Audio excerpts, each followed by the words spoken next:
Hello बच्चों, चलिए प्रश्नों को देखते हैं। प्रश्न है, फिनोल को सैलिसिलिक अम्ल में परिवर्तित कर सकते हैं। तो बच्चों में 4 विकल्प दिए हैं: इटार्ड अभिक्रिया, कोल्बे अभिक्रिया द्वारा, रायमंड टीमन अभिक्रिया द्वारा और गाटरमान अभिक्रिया द्वारा।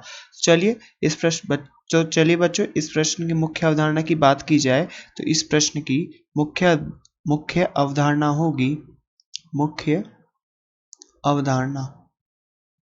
बच्चों इस प्रश्न की मुख्य अवधारणा की अगर बात करें तो सबसे पहले फिनोल की अभिक्रिया, जब हम फिनोल की अभिक्रिया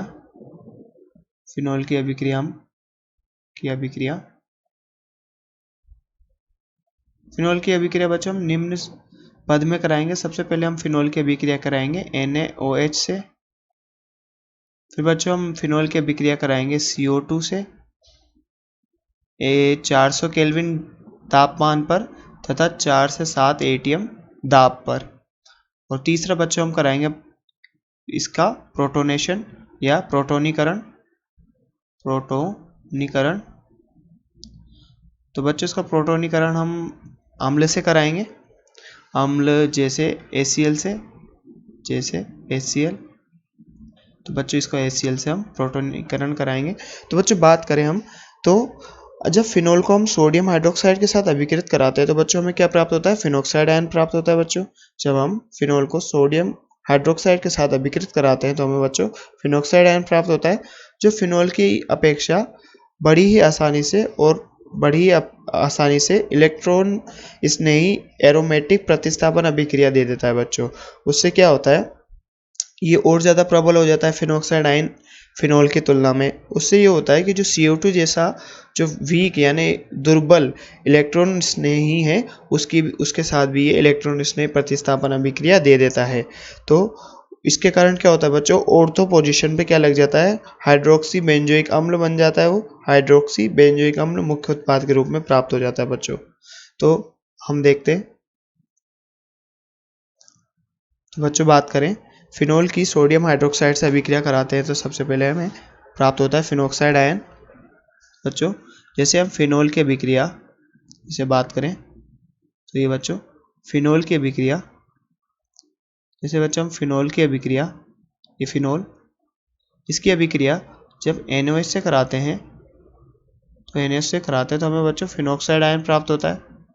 ये फिनोक्साइड आयन प्राप्त होता है, O नेगेटिव Na पॉजिटिव। तो बच्चों यहाँ पर क्या हुआ, ये OH अम्ल की तरह व्यवहार करता है और H प्लस देता है और Na इस ऑक्सीजन के साथ लग जाता है यहाँ पर, और ये जो H है OH के साथ निकल के H2O का निष्कासन हो जाता है। बच्चों यहाँ पर ये होता है। अब आगे अगर हम बच्चों बात करें तो उससे क्या होता है, ये फिनोक्साइड आयन प्राप्त हुआ बच्चों हमें, ये फिनोक्साइड आयन, ये फिनोल था बच्चों, और हमें यहाँ पर क्या प्राप्त हुआ, फिनोक्साइड आयन। तो बच्चों हमें यहाँ पर फिनोक्साइड आयन प्राप्त, तो बच्चों इस फिनोक्साइड आयन के बारे में प्राप्त होने के कारण क्या हुआ, आगे जब हम इसकी अभिक्रिया CO2 से कराते हैं, CO2 से कितने ताप पर, 400 केल्विन ताप पर बच्चों, और 4 से 7 ATM दाब पर। तो बच्चों जब हम इससे CO2 के साथ अभिक्रिया कराते हैं तो CO2 क्या है बच्चों, एक दुर्बल इलेक्ट्रॉन रागी होता है। बच्चों ये क्या होता है, दुर्बल इलेक्ट्रॉन रागी, दुर्बल इलेक्ट्रॉन रागी।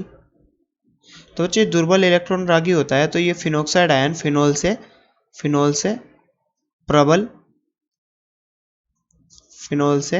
ये तो फिनोक्साइड आयन तो बच्चों फिनोक्साइड आयन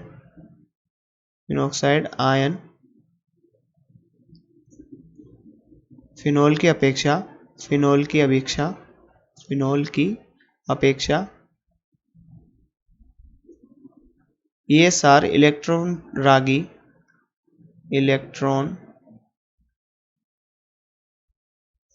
रागी प्रतिस्थापन अभिक्रिया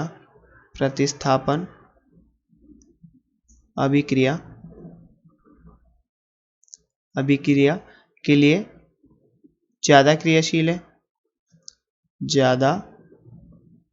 क्रियाशील होता है बच्चों यहाँ पर।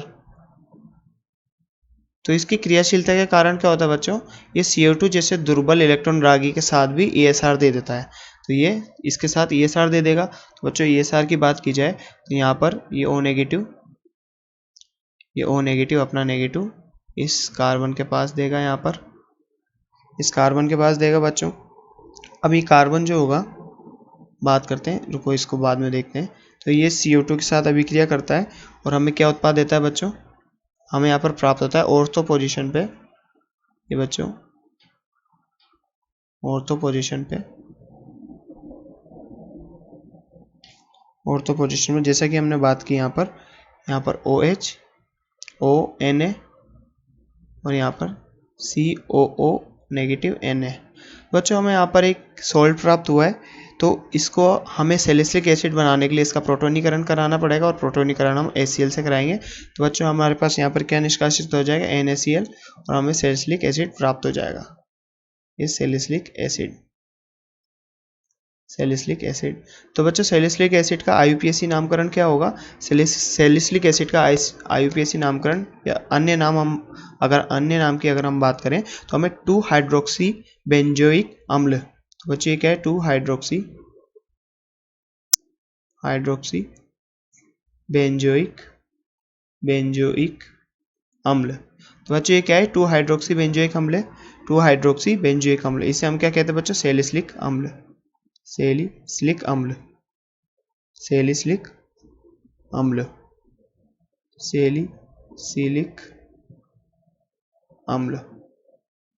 तो बच्चों ये क्या है, सैलिसिलिक अम्ल है, यहाँ पर सैलिसिलिक अम्ल।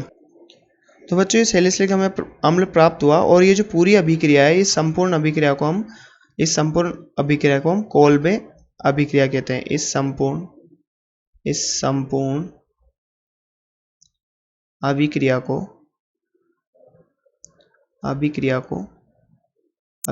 हम बच्चों क्या बोलते हैं, कोल्बे अभिक्रिया कहते हैं। कोल्बे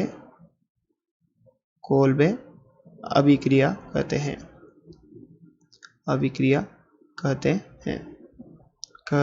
हैं। तो बच्चों चलिए इस अभिक्रिया की, कोल्बे अभिक्रिया की मैकेनिज्म की बात की जाए तो यहाँ पर लिखते हैं कोल्बे अभिक्रिया।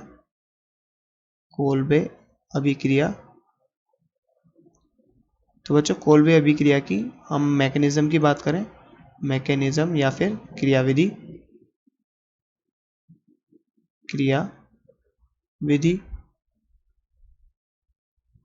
बच्चों इसकी क्रियाविधि की बात करें हम तो सबसे पहले क्या होगा बच्चों, ये फिनॉक्साइड आयन है, यहाँ पर फिनॉक्साइड आयन। तो बच्चों इस फिनॉक्साइड आयन की बात करें तो ये फिनॉक्साइड आयन क्या करता है, इसके पास जो नेगेटिव है ये डीलोकलाइज होगा, वहाँ से पुनर्विन्यासित होएगा। जैसे कि बात करें हम ये फिनॉक्साइड आयन से बात करें फिनॉक्साइड आयन की, तो इस फिनॉक्साइड आयन में ये जो बंध है ये कुछ इस प्रकार होगा। ये फिनॉक्साइड आयन है बच्चों। अब जब ये आगे जाके पुनर्विन्यासित होगा बच्चों कुछ इस प्रकार, पुनर्विन्यासित होके कुछ इस प्रकार की संरचना बनाता है। तो बच्चों ये कैसे पुनर्विन्यासित हुआ, तो यहाँ पर जो ऑक्सीजन के पास जो ऋण आवेश है ये यहाँ पर जाएगा और यहाँ का जो बंध है इस कार्बन पे आके इसके यहाँ इलेक्ट्रॉन यहाँ पर आ जाएंगे इस कार्बन पे, तो ये इस प्रकार की संरचना बन जाएगी। अब बच्चों आगे बात करें तो ये क्या करता है, ये CO2 को अपना नेगेटिव आयन डोनेट करता है। यहाँ पर जब CO2 की अभिक्रिया कराते हैं CO2, तो बच्चों क्या होता है, यहाँ पर इस CO2 की अभिक्रिया कराने पर ये अपना नेगेटिव आयन इसको डोनेट करता है, इस कार्बन के इसके वैकेंट ऑर्बिटल में इसको डालता है। तो ये नेगेटिव आयन यहाँ जाता है, उससे क्या होता है बच्चों, उससे जो ये वाला जो डबल बॉन्ड है इसके जो इलेक्ट्रॉन है ये ऑक्सीजन पे जाते हैं। तो ये बच्चों यहाँ पर ये ऑक्सीजन पे चले गए इसके बंद। अब जब ऑक्सीजन पे जाते हैं तो कुछ इस प्रकार की संरचना बनती है, इसके बीच एक मध्यवर्ती बनता है, जो हमारा मध्यवर्ती कुछ इस प्रकार होता है बच्चों। यहाँ पर अगर हम बात करें तो यहाँ पर क्या बनता है, यहाँ पर ये बेंजीन वाले और साथ ही साथ यहाँ पर 2 बंध लगा दिए और यहाँ पर एक हाइड्रोजन जुड़ा होता ही है और यहाँ पर CO2 जुड़ जाता है बच्चों। तो CO2 जुड़ के क्या बनाता है, O नेगेटिव Na पॉजिटिव, और यहाँ पर हमने बात की कि यहाँ पर डबल बॉन्ड ऑक्सीजन जुड़ा हुआ है। अब आगे अगर हम बात करें तो यहाँ पर क्या होता है, फिर से एक पुनर्विन्यास होता है इसका। तो यहाँ के जो हाइड्रोजन बंध के जो बंध है वो यहाँ पर जाते हैं और ये वाले बंध यहाँ पर जाते हैं। तो बच्चों हमें क्या प्राप्त होता है, यहाँ पर हमें प्राप्त होता है ये एक आयन प्राप्त होता है जो कुछ इस प्रकार होता है। तो बच्चों हम बात करें तो यहाँ पर हमें O नेगेटिव ये बंद यहाँ पर प्राप्त हुआ। तो बच्चों ये प्राप्त हुआ हमें CO नेगेटिव Na पॉजिटिव। यहाँ पर बात करें तो बच्चों O नेगेटिव और Na पॉजिटिव यहाँ पर जुड़ गया। तो बच्चों आगे हम बात करें तो यहाँ पर हम इसका प्रोटोनीकरण कराते हैं, जो कि हमारा स्टेप नंबर 3 होता है। यहाँ पर हम HCl के द्वारा इसका प्रोटोनीकरण कराते हैं।